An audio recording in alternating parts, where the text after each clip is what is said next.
Dan kalau dia paraplegi, kita mengajarkan supaya dia mandiri. Maka kita melakukannya adalah nanti bertumpu pada sikunya, kemudian lengan bawah, dan semakin bangun tumpuannya semakin ke arah kanan. Jadi angkat lehernya, angkat badannya, tumpuan di sikunya, siku dua-duanya. Kemudian ditarik ke belakang sikunya, ya bergeser seperti itu, seperti merayap, dan semakin tinggi, semakin bangun, semakin tinggi, semakin bangun, semakin tinggi. Nah, kita akan mengajarkan seperti itu. Begitu juga saat kembali tidurnya juga begitu. Turunkan badannya, lengannya juga simetris kanan dan kiri. Diturunkan, pelan-pelan. Ini sekali lagi kalau badannya sudah stabil, kita lakukan long sitting.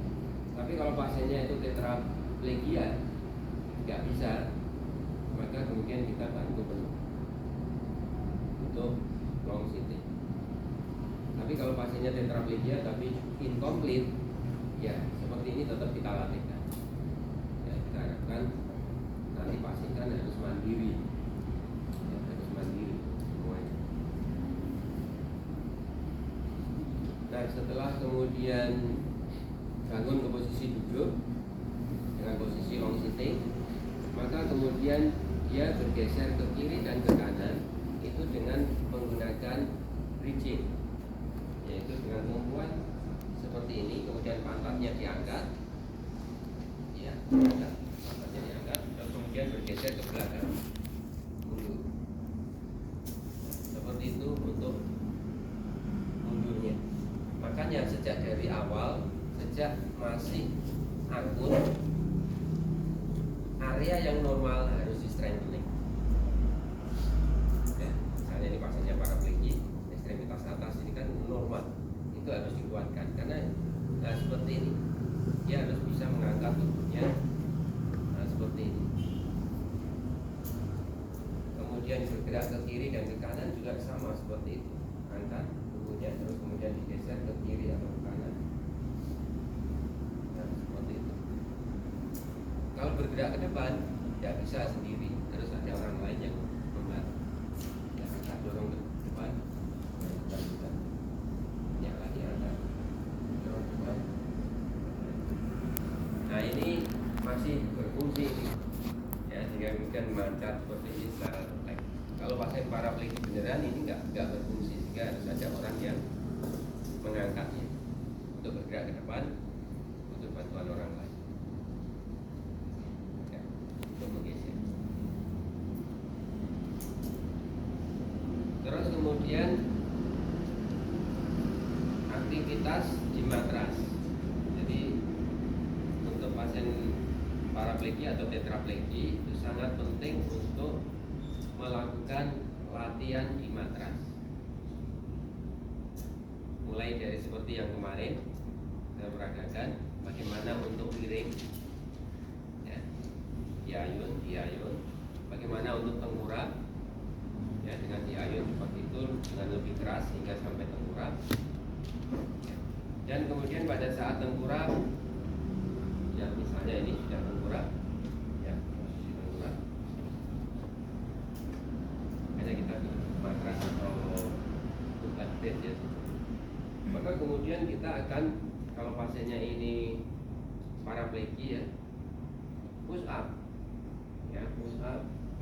Tapi di sini kan lumpuh, sehingga push up-nya hanya badan bagian atas, ya, angkat badannya seperti itu harus kita latihkan. Kemudian turun.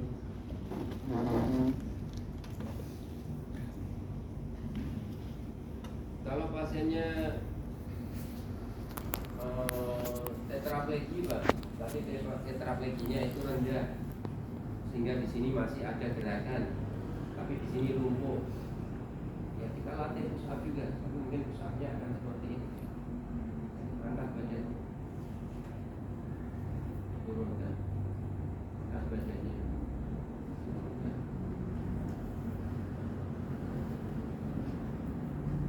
Jadi apa yang masih bisa digerakkan itu harus dioptimalkan, harus fleksibilitasnya itu harus tinggi. Pasien spinal cord injury itu fleksibilitasnya harus lebih baik dari orang normal ya. Karena dia misalnya harus bisa memakai sepatu, misalnya parapleginya tinggi, dia harus bisa memakai sepatu. Bagaimana memakainya? Dia dengan cara long sitting dan kemudian meraih kakinya, sehingga pada pasien-pasien paraplegi itu mencium lutut itu harus bisa dilakukan dengan sangat mudah, harus bisa ya. Tidak seperti kita mencium lutut itu mengalami kesulitan. Pasien paraplegi harus bisa mencium lutut dengan mudah. Fleksibilitasnya harus ya,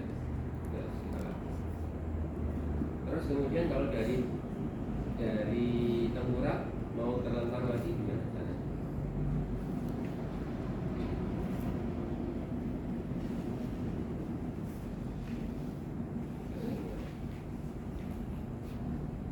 Ya sebetulnya ya sama seperti kalau mau tengkorak ya, tapi biasanya tangan itu sebetulnya harus di atas ini. Terus kemudian kalau dia mau kembali terlentang, nah itu akan seperti ini jayun dengan kuat, atau mungkin ini mendorong dengan kuat atau terlentang.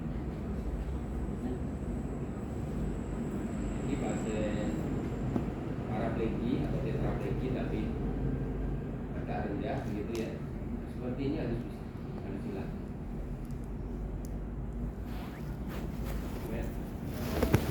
Jadi tidak sekedar selama ini yang kalian fisioterapi untuk pasien paraplegi itu biasanya sekedar pasif movement ya, sekedar pasif movement. Terus kemudian ini kalau duduk juga latihan duduk berdiri atau latihan berdiri. Saya bisa